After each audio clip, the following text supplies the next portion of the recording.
சிவாய நமஹா. முப்போதும் திரிமேனி தீண்டும் ஆதி செய்வர்கள் குலத்தில் சுந்தரமூர்த்தி சுவாமிகளினுடைய வழி வழி தோன்றல் திருவான்மையூர் அடியார்க்கு அடியன் சந்தோஷ் திரிமேனி சிவாச்சாரியார். இப்போ இந்த பூமியை சுற்றி ஒரு வட்ட வடிவமாக கோடு போடுறோம்னு வச்சுக்கோங்க. அதுதான் காலச்சக்கரம் அப்படின்னு சொல்கிறாங்க. அதில் நீங்கள் இந்த ராசியில் தான் பிறந்தீங்க, உங்களோட ராசி இதுதான் அப்படின்னு எப்படி சொல்கிறாங்க? வான்வெளி மண்டலத்தில் இந்த 0 டிகிரியில் இருந்து 30 டிகிரி வரை இருக்கக்கூடிய இடத்துல நிறைய நட்சத்திரங்கள் இருக்குது. இந்த பூமிக்கும் காலச்சக்கரத்திற்கும் இடையே நிறைய கிரகங்கள் சுற்றி வருது. அதில் முக்கியமானது சந்திரன். இப்படி முழுமையாக சுற்றி வரும்போது சந்திரன் ஒவ்வொரு ராசியையும் கடந்து போகுது. இப்போ உங்களுக்கு இன்னொரு சந்தேகம் வரலாம், அது என்ன முதல் பாதம், 2ஆம் பாதம், 3ஆம் பாதம், 4ஆம் பாதம்? மிருகசீரிஷம், சித்திரை, அவிட்டம் இந்த 3 நட்சத்திரமும் இவங்களுக்கு ரஜ்ஜு பொருத்தம் இருக்காது. முக்கியமாக மிருகசீரிஷ நட்சத்திரக்காரங்க வழிபாடு செய்ய வேண்டியது அவங்களுடைய ராசிநாதனாக இருக்கக்கூடிய செவ்வாய் பகவான்.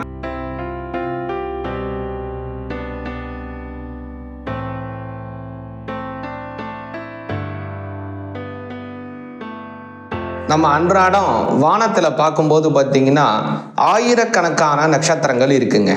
இந்த ஆயிரக்கணக்கான நட்சத்திரங்கள் இருந்தாலும் நமக்குன்னு ஒரு நட்சத்திரத்தை சொல்கிறாங்க. இது எப்படி? நம்ம இந்த நட்சத்திரம் அஸ்வினி நட்சத்திரம், பரணி நட்சத்திரம், இதே மாதிரி கிருத்திகை நட்சத்திரம் அப்படின்னு நமக்கு சொல்கிறாங்க. அதே மாதிரி ஒரு பொண்ணு பார்க்குறோம், பையனுக்கும் பொண்ணுக்கும் பொண்ணு பார்க்கும்போது உடனே ஃபோன் பண்ணும்போதே முதல்ல என்ன சொல்லுவாங்க? உங்கள் பையன் என்ன நட்சத்திரம் அல்லது உங்கள் பொண்ணு என்ன நட்சத்திரம் தான் கேள்வி முதல்ல கேட்டே ஆரம்பிக்கிறாங்க. இல்லை குழந்தைக்கு பிறந்திருக்குன்னு யாருக்கோ சொல்கிறோம், உடனே என்ன கேட்பாங்க? குழந்தை பிறந்திருக்கா? சந்தோஷம். என்ன நட்சத்திரத்தில் குழந்தை பிறந்தது அப்படின்னு கேட்குறாங்க. நம்ம ஒரு கோயிலில் போய் அர்ச்சனை பண்ணுறோங்க, ஏதோ ஒரு விஷயம் செய்கிறோம். அப்போ முதல்ல ஐயர் என்ன கேட்பார்? உன் பேர் என்ன, நட்சத்திரம் என்ன சொல்லுங்கன்னு கேட்பாங்க. இப்போது இது மாதிரி நட்சத்திரம் அப்படின்னா என்ன, இது எதற்காக நமக்கு இந்த நட்சத்திரம்னு சொல்கிறாங்க? இவ்வளோ கோடி நட்சத்திரங்கள் இருந்தாலும் இந்த குறிப்பிட்ட இந்த நட்சத்திரத்தை நமக்கு ஏன் ஸ்புடம் பண்ணுறாங்க அப்படிங்கிறத முதல்ல நமக்கு தெளிவாக பார்த்துப்போம். அது மட்டும் இல்லாமல் உங்களுக்கு இந்த நட்சத்திரத்தில் பிறந்தீங்கன்னா இதற்கு எப்படியான உங்களுடைய வாழ்க்கை பயணம் இருக்க போகுது, எதுலாம் நீங்கள் கவனமாக இருக்கணும் அப்படிங்கிறது ஒரு முழுமையான ஒரு டைரி மாதிரி இருக்கக்கூடியது இந்த பதிவுங்க. ஒவ்வொரு நட்சத்திரத்திற்கும் ஒரு பிரத்யேகமானது இது. அதனால் இதை கொஞ்சம் முழுமையாக பாருங்கள். கொஞ்சம் பார்க்குறது கடைசியில் பார்க்குறதுன்னு அப்படின்னு பார்க்காம முழுமையா பாருங்க. அப்பதான் ஒவ்வொரு விஷயமும் உங்களுக்கு ஆணித்தனமா புரியும். சிவாய நமஹ. நீங்க இந்த நட்சத்திரத்துல தான் பிறந்தீங்க, உங்களோட நட்சத்திரம் இது அப்படின்னு எப்படி சொல்றாங்க? அதுக்கு முதல்ல உங்க ராசி இதுதான் அப்படின்னு எப்படி சொல்றாங்கன்னு பார்ப்போம். இப்போ பாருங்க, வான்வெளி மண்டலத்தில் பூமி ஒரு இடத்துல இருக்கு. இப்போது இந்த பூமியை சுற்றி ஒரு வட்ட வடிவமாக கோடு போடுறோம்னு வச்சுக்கோங்க. அதுதான் காலச்சக்கரம் அப்படின்னு சொல்கிறாங்க. இப்போது பூமியை சுற்றி வட்ட வடிவமான அந்த காலச்சக்கரம் இருக்குது. அதாவது 360 டிகிரி. ஒரு வட்டம்னாலே 360 டிகிரி. இதை 12 பகுதிகளாக பிரித்தோம் அப்படின்னா ஒவ்வொரு பகுதியும் 30 டிகிரி அப்படிங்கிற அளவுகோலில் வரும் இல்லைங்களா? அந்த 12 பிரிவுகளும் தான் 12 ராசி. இப்போது 0 டிகிரியிலிருந்து 30 டிகிரி வரை இருக்கக்கூடிய அந்த இடத்த மேஷராசின்னும், 30 டிகிரியிலேருந்து 60 டிகிரி வரை இருக்கக்கூடிய அளவில் ரிஷபராசி, அதனை தொடர்ந்து வரக்கூடிய அடுத்தடுத்த ராசி அப்படின்னு பேரை வச்சாங்க. சரி, இப்போது 12 ராசிகளை எப்படி பிரித்தாங்கன்னு பார்த்தோம். இப்போது அந்த ராசிகளுக்கு எப்படி பெயர் வச்சாங்கன்னு பார்ப்போம். நல்லா தெளிவாக கேளுங்க. 0 டிகிரியில இருந்து 30 டிகிரி வரைக்கும் மேஷராசின்னு சொல்கிறோம். எப்படி அந்த பேரை வச்சாங்க? வான்வெளி மண்டலத்தில் இந்த 0 டிகிரியில் இருந்து 30 டிகிரி வரை இருக்கக்கூடிய இடத்துல நிறைய நட்சத்திரங்கள் இருக்குது. அந்த நட்சத்திரங்கள் எல்லாத்தையும் இணைச்சோம் அப்படின்னா, அதாவது ஒரு கோலத்தில் எப்படி புள்ளியெல்லாம் போட்டு அதில் நிறையா இணைச்சோம் அப்படின்னா அதில் நம்மளுக்கு ஒரு படம் கிடைக்குதோ, ஒரு ஃபிகர் கிடைக்குதோ, அதே போல் வானமண்டலத்தில் இருக்கக்கூடிய நட்சத்திரங்களை எல்லாம் இணைச்சோம் அப்படின்னா அது ஒரு ஆடு மாதிரி இருக்குது. 0 டிகிரிலேருந்து 30 டிகிரி வரை இருக்கிற இடத்துல. அதனால் அதுக்கு மேஷராசி அப்படின்னு பேர் வச்சாங்க. மேஷம் அப்படின்னா வடமொழியில் ஆடு அப்படிங்கிற பொருள். இப்படித்தான் அடுத்த 30 டிகிரியில இருந்து 60 டிகிரி வரை இருக்கும் உள்ள அந்த நட்சத்திரங்களை இணைக்கும் போது மாடு மாதிரியான உருவம் தருது. அதனால் அதுக்கு ரிஷபராசின்னு பேர் வச்சாங்க. ரிஷபம் அப்படின்னா காளை மாடு அப்படிங்கிற அர்த்தம். அப்படித்தான் 12 ராசிகளுக்கும் அது பார்ப்பதற்கு என்ன உருவத்தில் இருக்கிறதோ அந்த உருவத்தினுடைய பெயரையே பெயராக வச்சுட்டாங்க. சரி, இப்போ 12 ராசிகளை பிரித்து அதுக்கு பேர் வச்சோம் இல்லைங்களா? அதில் நீங்கள் இந்த ராசியில் தான் பிறந்தீங்க, உங்களோட ராசி இதுதான் அப்படின்னு எப்படி சொல்கிறாங்க அதையும் கொஞ்சம் நல்லா தெளிவாக பார்ப்போம். இப்போது இந்த பூமியை சுற்றி காலச்சக்கரம் இருக்குது இல்லையா? இந்த பூமிக்கும் காலச்சக்கரத்திற்கும் இடையே நிறைய கிரகங்கள் சுற்றி வருது. அதில் முக்கியமானது சந்திரன். இந்த சந்திரன் என்ன பண்ணுது அப்படின்னா இந்த காலச்சக்கரத்தை அப்படியே ஒரு தடவை சுற்றி வருவதற்கு சரியாக 27 நாட்கள் ஆகுதுங்க. இப்படி முழுமையாக சுற்றி வரும்போது சந்திரன் ஒவ்வொரு ராசியையும் கடந்து போகுது. அதாவது 27 நாளில் 12 ராசியையும் கடக்குது. இப்போ ஒரு குழந்தை எப்போ பிறக்குதோ அப்போ இந்த சந்திரன் எந்த ராசியை கடக்கிறதோ அதுதான் அந்த குழந்தையுடைய ராசி. உதாரணமாக சொல்கிறேன் கேளுங்க. ஒரு குழந்தை பிறக்கும் போது அந்த 12 ராசிகளாக பிரிச்சிருக்கோம் இல்லைங்களா காலச்சக்கரத்தை.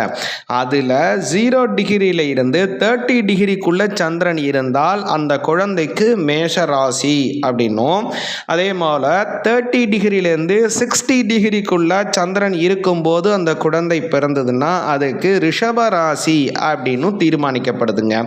இது போல மற்ற ராசிகளுக்கும் அந்த குழந்தை பிறந்தா அந்த ராசி அப்படின்னு தீர்மானிக்கப்படுது. இப்போ உங்களுடைய நட்சத்திரம் எப்படி தீர்மானிக்கப்படுது அப்படிங்கிறதையும் பார்ப்போம். இப்போ பாருங்க, பூமியை மையமா வச்சு வானமண்டலத்தில் இருக்கிற காலச்சக்கரத்தை 12 பகுதிகளாக பிரித்து 12 ராசிகள்னு பேரை வச்சு சொன்னோம் இல்லையா? அது போலவே காலச்சக்கரம் இந்த பூமியை சுற்றி இருக்கக்கூடிய வட்டத்தை 27 பகுதிகளாக பிரித்தோம் அப்படின்னா ஒவ்வொரு பகுதியும் 13 டிகிரி 20 மினிட் அப்படிங்கிற அளவு வரும். இப்போ ஒவ்வொரு 13 டிகிரி 20 மினிட்டும் ஒவ்வொரு நட்சத்திரம். இப்படி 0 டிகிரியில இருந்து 30 டிகிரி வரை இருக்கிறது ஒரு ராசி எப்படியோ அதே போல தான் 0 டிகிரியில இருந்து 13 டிகிரி 20 மினிட் ஒரு நட்சத்திரம். மேஷ ராசியவே உதாரணமாக எடுத்துக்கலாம். மேஷ ராசிங்கிறது 0 டிகிரியில இருந்து 30 டிகிரி வரை. சரியா? இந்த 30 டிகிரியில் முதல் 13 டிகிரி 20 மினிட் வரை அஸ்வினி, அடுத்த 13 டிகிரி 20 மினிட் வரை பரணி, மீதம் இருக்கிற பகுதி கிருத்திகை நட்சத்திரம் முதல் பாதம். சரியா? இப்போ உங்களுக்கு இன்னொரு சந்தேகம் வரலாம், அது என்ன முதல் பாதம், 2ஆம் பாதம், 3ஆம் பாதம், 4ஆம் பாதம் அப்படின்னு. அது ஒன்றுமே கிடையாது. நல்லா இந்த படத்தை பாருங்க, உங்களுக்கு தெளிவாக புரியும். மேஷ ராசியவே உதாரணமாக எடுத்துக்கலாம். மேஷ ராசிங்கிற 0 டிகிரியிலிருந்து 30 டிகிரி வரை. சரியா? இந்த 30 டிகிரியில இருந்து முதல் 13 டிகிரி 20 மினிட் வரை அஸ்வினி நட்சத்திரம். இதில் இந்த அஸ்வினி அப்படிங்கிறது அஸ்வினி 1, 2, 3, 4 பாதங்களையும் சேர்த்து தான் அஸ்வினி நட்சத்திரம். அதாவது அஸ்வினி நட்சத்திரத்தோட 0 டிகிரியில இருந்து 13 டிகிரி 20 மினிட் வரை உள்ள பகுதியை 4 பகுதிகளாக பிரித்தோம் அப்படின்னா அதுதான் ஒவ்வொரு பாதம். 0 டிகிரியில இருந்து 13 டிகிரி 20 மினிட் வரை உள்ள பகுதியை 4ஆ பிரிக்கும் போது முதல் பகுதியை அஸ்வினி முதல் பாதம் என்றும், 2ஆம் பகுதியை அஸ்வினி 2ஆம் பாதமாகவும், 3ஆம் பகுதியை அஸ்வினி 3ஆம் பாதமாகவும், 4ஆம் பகுதியை அஸ்வினி 4ஆம் பாதமாகவும் பிரிக்கிறோம். இப்போ உங்களுக்கு தெளிவாக புரியுதா? மேஷ ராசியில் அஸ்வினியோட 4 பாதங்களும் பரணியோட 4 பாதங்களும் கடைசியாக இருக்கிற பகுதி கிருத்திகையோடைய முதல் பாதமும் வருது. ஆக மேஷ ராசி 2.25 நட்சத்திரமாக பிரியுது. இதே போலத்தான் வானமண்டலத்தில் இருக்கிற காலச்சக்கரம் 27 நட்சத்திரங்களாக பிரிக்கப்படுது. மற்ற ராசிகளிலும் அந்தந்த நட்சத்திரங்களை பிரிக்கப்படுது. சரி, நீங்கள் இந்த நட்சத்திரத்தில் தான் பிறந்தீங்க அப்படிங்கிறத எப்படி சொல்கிறாங்க அப்படின்னா, ஏற்கனவே நம்ம ராசி எப்படி ஒருத்தவங்களுக்கு தீர்மானித்தோமோ, அதாவது நீங்கள் பிறக்கும்போது சந்திரன் எந்த ராசியில் இருக்கோ அதுதான் உங்களுடைய ராசி அப்படின்னு சொன்னோம் இல்லைங்களா? அதே போல் நீங்கள் பிறக்கும்போது வானமண்டலத்தில் காலச்சக்கரத்தில் சந்திரன் எந்த நட்சத்திர மண்டலத்தில் இருக்கிறதோ அதுதான் உங்க நட்சத்திரம். காலச்சக்கரத்தில் 27 நட்சத்திர மண்டலமாக பிரிச்சிருக்கோம் இல்லையா? இந்த 27 நட்சத்திர மண்டலத்தில் நீங்க பிறக்கும்போது சந்திரன் எந்த நட்சத்திரம் வழியாக போய்கொண்டிருக்கிறதோ அதுதான் உங்களுடைய நட்சத்திரம். உதாரணமாக சொல்றோம் அப்படின்னா, நீங்க பிறக்கும்போது சந்திரன் மேஷ ராசியில 20 டிகிரியில இருக்கு அப்படின்னு வச்சுப்போம். அப்போ உங்களுக்கு பரணி நட்சத்திரம் வரும். இப்படித்தான் உங்களோட ராசியும் நட்சத்திரமும் தீர்மானிக்கப்படுகிறது, பாதமும் தீர்மானிக்கப்படுகிறது. சரி, வாங்க உங்க நட்சத்திரத்தை பற்றியும் அந்த நட்சத்திரத்தினுடைய பலன்களை பற்றியும், எதை செய்தால் உங்கள் நட்சத்திரத்திற்கு அதீதமான நன்மை கிடைக்கும் அப்படிங்கிறதையும் கொஞ்சம் விரிவாக பார்ப்போம். இப்போ மிருகசீரிஷ நட்சத்திரத்தில் பிறந்த உங்களுக்கு எப்படியான பலன்கள் எந்தெந்த சமயத்தில் கிடைக்குது, எப்படியான உங்களுடைய வாழ்க்கை பயணம் இருக்குங்கிறத கொஞ்சம் விரிவாக பார்ப்போங்க. மிருகசீரிஷம் நட்சத்திரத்திற்கு யோகமான எண் 9. அதனால் 9 மடங்கு வரக்கூடிய எல்லா எண்களும் இவங்களுக்கு பொருந்தும். 9, 18, 36, 45, 54, 63, 72, 81, 90, 99 இது மாதிரி எல்லா எண்களும் இவங்களுக்கு சாதகமாக இருக்கும். மிருகசீரிஷம் நட்சத்திரத்திற்கு யோகமான எழுத்துகள் அப்படின்னா வே, ஓ, கா, கி இந்த எழுத்துக்கள் இவங்களுக்கு ரொம்ப யோகமாக தரும். இந்த மாதிரி சப்தத்தில் இவங்களுடைய எழுத்து பெயர் இவங்களுக்கு ஆரம்பிச்சுது அப்படின்னா ரொம்ப யோகமாகவும் வாழ்க்கையிலே நல்ல முன்னேற்றத்தையும் தரும்படியான ஒரு அமைப்பு ஏற்படும். பொதுவாகவே மிருகசீரிஷம் அப்படிங்கிறது பார்த்தீங்கன்னா செவ்வாயினுடைய ஆதிக்கம் கொண்ட நட்சத்திரம்ங்க. அதனால முதல்ல இவங்க பிறக்கும் போதே எந்த திசை வரும் அப்படின்னு பார்த்தீங்கன்னா செவ்வாய் திசை தான் வரும். இதில் இந்த செவ்வாய் திசையினுடைய அளவுகோல் அப்படி அதை வச்சு தான் இவங்க எந்த பாதத்தில் பிறக்கிறாங்கங்கிறது நிர்ணயம் செய்கிறோம்.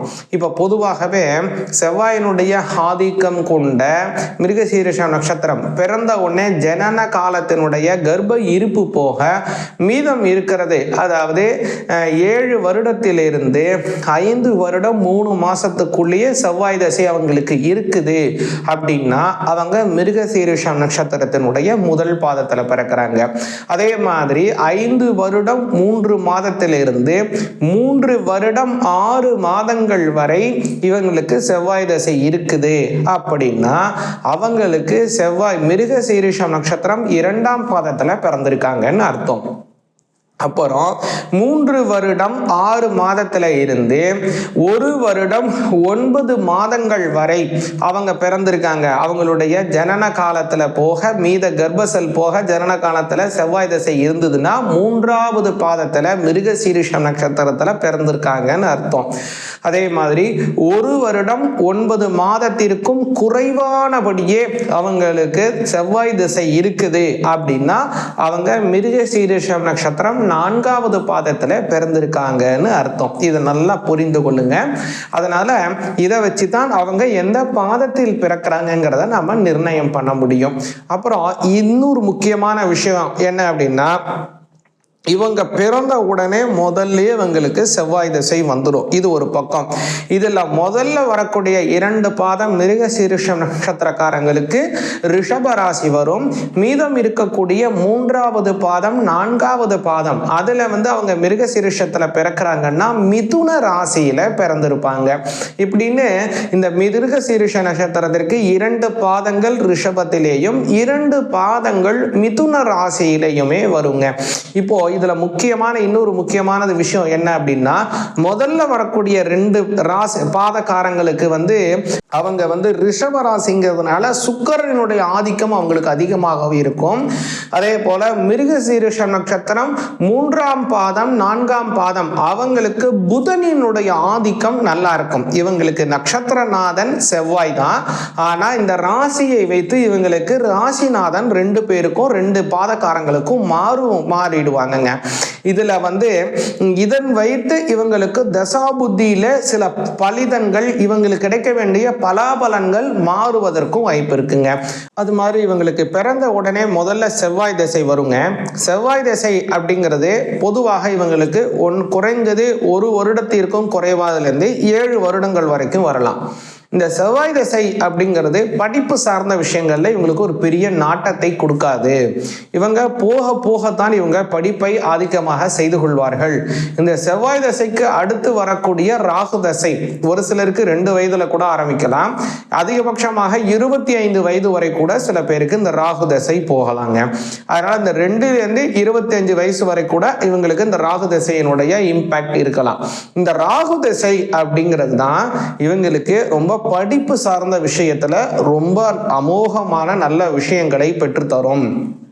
அப்புறம் இந்த ராகு தசைக்கு அடுத்து வரக்கூடிய குரு தசை. இந்த குரு தசை அப்படிங்கிறது மிருகசீரிஷம் நட்சத்திரம், அதாவது செவ்வாயினுடைய ஆதிக்கத்துக்கு பார்த்தீங்கன்னா 12க்கான பாவத்தினுடைய ஆதிக்கம் அதுல வர்றதுனால அவங்க சொந்த ஊர்ல இருந்து வெளியூருக்கு, ஒரு வெளிநாட்டுக்கோ வெளி மாநிலத்துக்கோ அல்லது வெளி இடத்திற்கோ ஒரு டிராவல் பண்ண வேண்டிய சூழ்நிலையை மிருகசீரிஷ நட்சத்திரக்காரங்களுக்கு உருவாக்குங்க. அந்த சமயத்துல அது படிப்பு சார்ந்ததாக இருக்கலாம், அல்லது வேலை சார்ந்ததாக இருக்கலாம், அல்லது திருமணம் சார்ந்ததாக இருக்கலாம். அதன் பிறகு அவங்களுக்கு ஒரு பெரிய மாற்றங்கள் ஏற்படுதுங்க. அப்போ ரொம்ப முக்கியமானது என்ன அப்படின்னா, இந்த குரு திசை அப்படிங்கிறது அவங்களுக்கு வாழ்க்கையில திருமணம் நடப்பதாக இருக்கட்டும், அதே போல வாழ்க்கையில நல்ல அபிவிருத்திகள் செய்து கொள்வதாக இருக்கட்டும், எல்லாத்துக்குமே இந்த குரு திசை ரொம்ப முக்கியங்க. காலத்தே பயிர் செய் அப்படின்னு சொல்லுவாங்க. அது மிருகசீரிஷக்காரங்களுக்கு ரொம்ப பொருந்தும். அதுவும் அந்த குரு திசை ரொம்ப அமக்கலமான திசை. அந்த திசையில அவங்களுக்கு கல்யாணம், உறவு முறைகள் அமைவது, குழந்தைகள் பிறப்பது போன்ற எண்ணற்ற பல நன்மைகள் நடைபெறுவதற்கு சாதகமான திசை. குரு திசைக்கு அடுத்து வரக்கூடியது சனி திசை. இந்த சனி திசை அப்படிங்கிறத பார்த்தோம் அப்படின்னா, அந்த திசை இவங்களுக்கு ஒரு சில குடும்பத்துல கொஞ்சம் வைத்திய செலவுகளை தருவதற்கும், ஒரு சிலருக்கு பார்த்தீங்கன்னா வீடு சார்ந்த யோகங்கள் கிடைப்பதற்கு இந்த சனி திசை தான் சாதகமா இருக்கும். என்னதான் அவங்க கஷ்டப்பட்டிருந்தாலும் குரு திசையில இவங்க பெரும்பாலும் ஒரு பெரிய வீடு, சொந்த இடம் அப்படின்னு ஒரு அமைப்பை விட அடுத்து வரக்கூடிய சனி திசையில தான் இவங்களுக்கு இந்த வீடு வாசல் அப்படிங்கிறது அமைகிறது. அதே மாதிரி ஒரு சிலருக்கு கடன் அமைவது, அதே மாதிரி சிலருக்கு உடல் ஆரோக்கியத்துல சில பிரச்சனைகள் வருவது எல்லாமே இந்த சனி திசையில தாங்க வரும். அதனால இந்த சனி திசை அப்படிங்கிறது பார்த்தீங்கன்னா நல்ல வீடு வாங்கிறது, வசதிகள், வாய்ப்புகளுடன் இருக்கிறது போன்ற நன்மைகள் நல்லா தரக்கூடியது இந்த சனி திசையில தான் அமையும். இதற்கு அடுத்து வரக்கூடியது புதன் திசை. இந்த புதன் திசை அப்படிங்கிறது 7க்கான திசை, 2க்கான திசையாகவும் அது அமையக்கூடிய அமைப்பு இருக்கிறதுனால இந்த திசையில உங்களுக்கும் சரி, உங்களுடைய வாழ்க்கை துணைவருக்கும் சரி, அல்லது உங்களுடைய குடும்ப உறுப்பினர்கள்ல பெரியவங்க இவங்களுக்கு சில கண்டத்தை ஏற்படக்கூடிய அமைப்புல இந்த புதன் தசை வரும். ஒரு சிலருக்கு பார்த்தீங்கன்னா 75 வயசு வரக்கூட இந்த புதன் தசை வரும். இந்த புதன் தசைக்கு அடுத்து வரக்கூடியது கேது தசை. கேது தசை அப்படிங்கிறது உங்களுடைய பிற்காலத்துல, அதாவது ஒரு 50 வயசுல இருந்து 70 வயசு வாக்குல வரக்கூடியதாக இருக்குங்க இந்த கேது தசை. இந்த கேது திசை அப்படிங்கிறது உங்களுடைய ஜாதக ரீதியாக கேது பகவான் எந்த இடத்துல இருக்காரோ அதை வச்சு அதனுடைய பலன்கள் கொஞ்சம் மாறுவதற்கு வாய்ப்பு இருக்கு. ஒரு சிலருக்கு அந்த வயசுல தான் வெளிநாடு போகக்கூடிய யோகமே வரும். ஏன்னா கேது அப்படிங்கிறது வெளிநாடு சம்பந்தப்பட்டவராக இருக்கிறதுனால ஒரு சிலருக்கு பார்த்தீங்கன்னா வெளிநாடு செல்லக்கூடிய யோகங்கள், அதே மாதிரி பார்த்தீங்கன்னா நிறைய விஷயங்களை தெரிந்து கொள்ளக்கூடிய விஷயங்கள், ஆன்மீகம் சம்பந்தப்பட்ட ஆர்வங்கள், அதுல பிரயாணம் பண்ணுவது, ஆன்மீக சம்பந்தப்பட்ட நிறைய வெளிநாடுகள், வெளி மாநிலங்கள் சுற்றுலாக்கள், ஆன்மீக சுற்றுலாக்கள் போறது, இது எல்லாமே அதுல தாங்க அமையும். அதனால உங்களுக்கு பொதுவாகவே பார்த்தீங்கன்னா கேது தசை வரைக்குமே நல்லா இருக்கும். அடுத்து ரொம்ப வயதான காலத்துல சுக்கிர தசை வரும். இந்த சுக்கிர தசை அப்படிங்கிறது உங்களுக்கு விட உங்க குழந்தைகளுக்கும் உங்களுடைய பேரர்களுக்கும் ரொம்ப அமோகமாகவும் நல்ல வளர்ச்சியாகவும் இருக்கும். அப்போ இதுதான் உங்களுடைய முக்கியமான வாழ்க்கை அமைப்பாக வருது. பொதுவாகவே மிருகசீரிஷ நட்சத்திரக்காரங்களுக்கு இளமை காலத்துல கொஞ்சம் அதிகமான கஷ்டம் இருக்கும். முதுமை காலத்துல ஒரு நல்ல சௌகரியமான வாழ்க்கையும் அமையும். அவங்களுக்கு கல்யாணம் சார்ந்த விஷயத்தை பார்க்கும்போது மிருகசீரிஷக்காரங்க மிருகசீரிஷம், சித்திரை, அவிட்டம் இந்த 3 நட்சத்திரமும் இவங்களுக்கு ரஜ்ஜு பொருத்தம் இருக்காது. ஏக நட்சத்திரமா இருக்கக்கூடிய மிருகசீரிஷம், அடுத்தது சித்திரை, அவிட்டம், இந்த 3 நட்சத்திரத்திற்கும் ரஜ்ஜு பொருத்தம் இருக்காது. இதற்கு அடுத்து வரக்கூடிய மற்ற எல்லா நட்சத்திரங்களும் உங்களுடைய ஜாதக ரீதியாக எதுல நல்ல பொருத்தங்கள் இருக்கோ அதையும் ஒரு தடவை பார்த்து உங்க வாழ்க்கை துணைவர் தேர்ந்தெடுத்துக்கிறது ரொம்ப நல்லதுங்க. திருமண வாழ்க்கைக்கு பிறகுதான் ஒரு பெரிய மாற்றம் அப்படிங்கிறதே உங்களுக்கு ஏற்படும். எதனால அப்படின்னா உங்களுக்கு ராசி நட்சத்திரநாதனாக இருக்கக்கூடிய செவ்வாய் 7ஆம் இடத்திற்கும் அல்லது 11ஆம் இடத்திற்கும் ஆதிபத்தியம் கொண்டவராக மாறிடுவார் உங்களுடைய ராசி கட்டத்தின் அடிப்படையில்.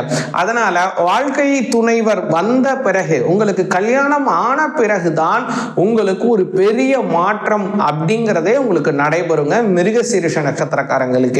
அதே மாதிரி இவங்க தொழில் அப்படிங்கிறது எதெல்லாம் ரொம்ப சாதகமான தொழில் அப்படின்னு பார்த்தீங்கன்னா இவங்களுக்கெல்லாம் கொஞ்சம் வித்தியாசமான நல்ல அமைப்பு இருக்குங்க. அதே மாதிரி இவங்களுக்கு கலை சார்ந்த ஆர்வம் இயற்கையாகவே இருக்கும். நல்லா பாடுறது அல்லது டான்ஸ் ஆடுறது, அதே மாதிரி பார்த்தீங்கன்னா நம்ம வாத்திய கருவிகளை இசைக்கிறது, இந்த மாதிரியான நல்ல ஆர்வம் இருக்கும். இதுல புதனினுடைய ஆதிக்கம் இருக்கக்கூடிய ஒரு சில பேருக்கு பார்த்தீங்கன்னா மிருகசீரிஷ நட்சத்திரக்காரங்க அவங்க எல்லாமே ஒரு பெரிய லக்கி பர்சனா இருப்பாங்க. அதை ஷேர் மார்க்கெட் சம்பந்தப்பட்டதுல ஒரு பெரிய கிங்காக வருவாங்க. அதே மாதிரி இந்த கேம்பிளிங் செய்யக்கூடிய விஷயங்கள்லாம் இருக்கு இல்லைங்களா, அதனால அதனுடைய தாற்பயத்தை நன்கு புரிந்தவங்களாக அதுல ஒரு பெரிய விஷயமாக ஒரு ஜித்தனாக இருக்கக்கூடிய அமைப்பெல்லாம் மிருகசீரிஷ நட்சத்திரம் மிதுன ராசிக்காரங்களுக்கு ஒரு யோக பலனை தருங்க. அதே மாதிரி அவங்களுக்கு ரொம்ப சாதகமான இன்னும் நல்ல அபிவிருத்தியான செயல் அப்படின்னா நிலம் சார்ந்த விஷயத்துல முதலீடு செய்வதும் நல்லா இருக்கும். உங்களுக்கு கோல்டு சம்பந்தப்பட்ட பிசினஸ், ஏன்னா குரு இவருக்கு ஒரு நல்ல இடத்துல வந்துருவார். ஒன்னு பாத்தீங்க அப்படின்னா 11வது இடமா வந்துருவாரு, இல்லைன்னா 7ஆம் அதிபதியாகவும் வந்துருவாரு. இப்படி ரொம்ப முக்கியமான ஆதிபத்தியம் கொண்டவராக குரு வர்றதுனால இவங்களுக்கு கோல்டு ரிலேட்டடாக இருக்கக்கூடிய பிசினஸ் எல்லாமே நல்லா இருக்கும். எக்ஸ்போர்ட் பண்றது, இம்போர்ட் பண்றது, வெளிநாடுகள்ல இருந்து பொருட்களை ஏற்றுமதி இறக்குமதி, இந்த மாதிரியான விஷயங்கள் செய்யறது. அதே மாதிரி டீச்சர், அதாவது ஒரு விஷயத்தை கத்துக் கொடுக்கக்கூடிய விஷயம், அந்த மாதிரி துறைகளும் ரொம்ப அமோகமாக மிருகசீரிஷ நட்சத்திரக்காரங்களுக்கு வருங்க. அது மாதிரி நல்ல ஒரு ஆதிக்கம் கொண்டவர்களாகவும் எந்த துறையில இருந்தாலும் அந்த துறைக்கு தகுந்தாப்புல தன்னை வடிவமைச்சுக்கிறது, தன்னுடைய வாழ்க்கையை ஒழுங்குபடுத்துவது அப்படின்னு ரொம்ப சிறப்பானவங்களாகவும் மிருகசீரிஷ நட்சத்திரக்காரங்க இருப்பாங்க. இவங்க முக்கியமாக பாத்தீங்க அப்படின்னா இவங்களுடைய குரு தசை காலத்தை நல்லா பயன்படுத்தணும். அதுதான் இவங்களுக்கு வாழ்க்கையில ரொம்ப முக்கியமான தசையாக அமையுது. இவ்வளவு தூரம் நம்ம மிருகசீரிஷ நட்சத்திரக்காரங்களை பத்தி பார்க்கிறோம். இருந்தாலும் கூட அவங்களுக்கு அன்றாடம் வாழ்க்கையில ஏற்படக்கூடிய கஷ்டங்கள், இதுல இருந்து அவங்க ஓவர்லுக் பண்றது, இவைகளை கடக்கணும் அப்படின்னா முக்கியமாக மிருகசீரிஷ நட்சத்திரக்காரங்க வழிபாடு செய்ய வேண்டியது அவங்களுடைய ராசிநாதனாக இருக்கக்கூடிய செவ்வாய் பகவான். அதனால செவ்வாய்க்கிழமையில இவங்கள் விரதம் எடுக்க வேண்டும், முருகப்பெருமானை வேண்டி விரதம் எடுக்க வேண்டும். இது மாதிரி அவங்க எடுத்து வரணும். முடிஞ்சதுன்னா வருடத்துல ஒரு முறையாவது உங்க ஊருக்கு பக்கத்துல இருக்கக்கூடிய முருகப்பெருமானுடைய கஷேத்திரம் அல்லது ஆறுபடை முருகன் கோவில் என்ன இருக்கோ உங்க வீட்டுக்கு பக்கத்துல அதை போய் கும்பிட்டு வர்றது மிருகசீரிஷ நட்சத்திரக்காரங்களுக்கு ரொம்ப நல்ல பலனை தருங்க. அப்புறம் முக்கியமான விஷயம் என்னன்னா இவங்களுக்குன்னு ஒரு விருட்சம் இருக்கு. அது என்ன விருட்சம் அப்படின்னா கருங்காலி மரம் அப்படிங்கிற அந்த கருங்காலி மரம் இருக்கு இல்லையா, அது ரொம்ப விசேஷமானது யாருக்குன்னா மிருகசீரிஷ நட்சத்திரக்காரங்களுக்கு தான் ரொம்ப விசேஷமானது. அதனால அந்த மரத்தை இவங்க எக்காரணம் கொண்டும் வெட்டக்கூடாது. அந்த மாதிரி இருக்கக்கூடிய மரத்தை இவங்க பேணி காக்க வேண்டும். பல கோவில்களிலே கருங்காலி மரம் ஸ்தல விருட்சமாக இருக்கக்கூடிய மரமாக இருக்கிறது. அது மாதிரி இருக்கக்கூடிய கோவில்ல இவங்க போய் வழிபாடு செய்து வந்தாங்கன்னா வாழ்க்கையில நல்ல முன்னேற்றம் அடைவார்கள். சிவாய நமஹ.